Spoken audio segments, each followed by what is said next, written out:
फिर आइए बात करते हैं पटकथा लेखन के प्रकार की। यह बहुत इंपॉर्टेंट टॉपिक है, यहां से क्वेश्चंस बनाए जा सकते हैं, ध्यान से समझिए। पटकथा लेखन के प्रकार पर हम अगर चर्चा करते हैं तो इसके बहुत सारे प्रकार हो सकते हैं।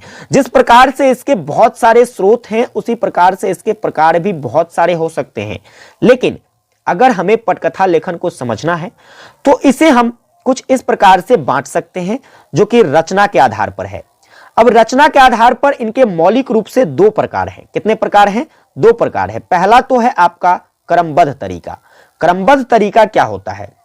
देखो, आमतौर पर फिल्मों की पटकथाएं जो होती है, यह एक दृश्य के बाद दूसरे दृश्य इस तरीके से जैसे कि उपन्यास को सजाया जाता है, ऐसे ही क्रमबद्ध तरीके से फिल्मों को भी सजाया जाता है।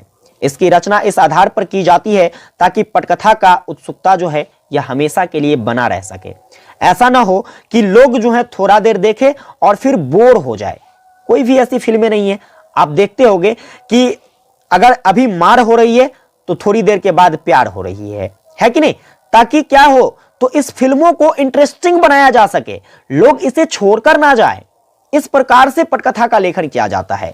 इस प्रकार की पटकथा रचना पटकथा का क्रमबद्ध तरीका कहलाता है और इसी को हम लोग सबसे पहला प्रकार मानते हैं रचना के आधार पर पटकथा का। उम्मीद करता हूं समझ गए होंगे आप। देखो, भारत में जितनी भी अधिकांश फिल्में बनती हैं, अगर हम कुछ फिल्मों को छोड़ दें, जो कि अपवाद तो हर चीज में होता है, इसमें भी अपवाद है, तो कुछ ऐसे फिल्मों को छोड़ दिया जाए तो भारत में बनने वाली जो अधिकांश फिल्में हैं या फिर अधिकांश धारावाही नाटक है, वो सारी की सारी नाटक को किसमें तैयार किया जाता है? तो क्रमबद्ध तरीके से तैयार किया जाता है ताकि लोगों को चीजें अच्छे से समझ में आए। अब स्वाभाविक सी बात है, क्रमबद्ध होना जरूरी इसलिए है, जैसे कि मैं ये पढ़ा रहा हूं आपको। अब मान लीजिए कुछ लाइन यहां से पढ़ा दिया, कुछ लाइन यहां से पढ़ा दिया, फिर कुछ लाइन अंत में जाके पढ़ा दिया, तो ऐसी स्थिति में आपको थोड़ी ना कुछ समझ में आएगा, कुछ समझ में नहीं आएगा। इसीलिए क्रमबद्धता जरूरी होता है और पटकथा लेखन में यह सबसे इंपॉर्टेंट माना जाता है और यह पटकथा लेखन का सबसे अहम पार्ट भी है। चलिए इसको उदाहरण के माध्यम से समझने का प्रयास करें तो आप सीधा सीधा समझ सकते हो कि आपने जो कोई भी पुस्तक अगर पढ़ा होगा, पढ़ा तो होगा ही, अगर नहीं पढ़ा तो ग्रेजुएशन कैसे कर रहे हैं, आपने कहीं ना कहीं नाटक लिखा हुआ जरूर देखा होगा। उसमें आपको क्या देखने को मिलता है? सबसे पहले आपको ऊपर में शीर्षक देखने को मिलेगा कि यह नाटक का नाम क्या है। सपोज इस नाटक का नाम ख्वाब है। क्या है? ख्वाब, ख्वाबों में खोए रहना। ठीक है, ख्वाब जो है यह एक नाटक का नाम है। इसमें अब यहां से शुरू होता है पहला दृश्य। पहला दृश्य शुरू होता है जिसमें यहां पर क्या है, तो एक्सटीरियर किया जाता है, यानी कि उस पहला दृश्य में क्या है, थोड़ी सी चर्चा उसके बारे में की जाती है। इसके बाद फिर यहां पर संवाद शुरू होता है, एक दूसरे के बीच बातचीत शुरू होती है। इस प्रकार से नाटक को लिखा जाता है। इस प्रकार से पटकथा का जो लेखन होता है उसी को हम लोग क्या कहते हैं? तो क्रमबद्ध तरीका कहते हैं। या फिर एक दृश्य के बाद दूसरे दृश्य में होता है, तीसरे दृश्य में होता है, चौथे दृश्य में होता है। तमाम बातें जो है यह किसके रूप में होती है? क्रमबद्ध रूप में होती है। इसलिए इसे पटकथा लेखन का क्रमबद्ध तरीका कहा जाता है। चलिए आगे अगर हम बात करते हैं पटकथा लेखन का दूसरा पार्ट कौन सा है, तो वह है स्थापित तरीका, जिसका उपयोग भारत में ज्यादातर नहीं किया जाता है। कैसे नहीं किया जाता है, जरा ध्यान से समझिएगा। देखो इसमें क्या होता है, जब कभी भी पटकथा का लेखन अगर स्थापित तरीकों से किया जाता है, तो अगर मान लीजिए मैं किसी कॉपी पर लिख रहा हूं, तो इस कॉपी को हम दो भाग में बांट देते हैं। कितने भाग में बांट देते हैं? दो भाग में।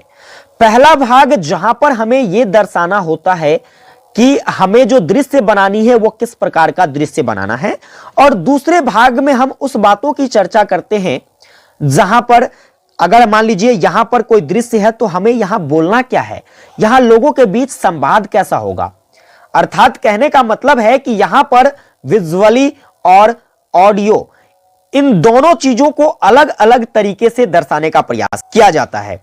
लेकिन यहां पर मैंने क्रमबद्ध तरीके में आपको क्या बताया कि यहां पर बोलना है वो भी और दृश्य जो दर्शाना है वो भी, वो सारी चीजें एक साथ होती है। लेकिन इसमें क्या होता है, दोनों को अलग अलग हिस्सों में लिखा जाता है और इसी को क्या कहा जाता है? ऑडियो वीडियो या फिर कहे तो विजुअल ऑडियो लेखन कहा जाता है पटकथा का। उम्मीद करता हूं आप समझ गए होंगे कि स्थापित तरीका किस प्रकार का तरीका है पटकथा लेखन का।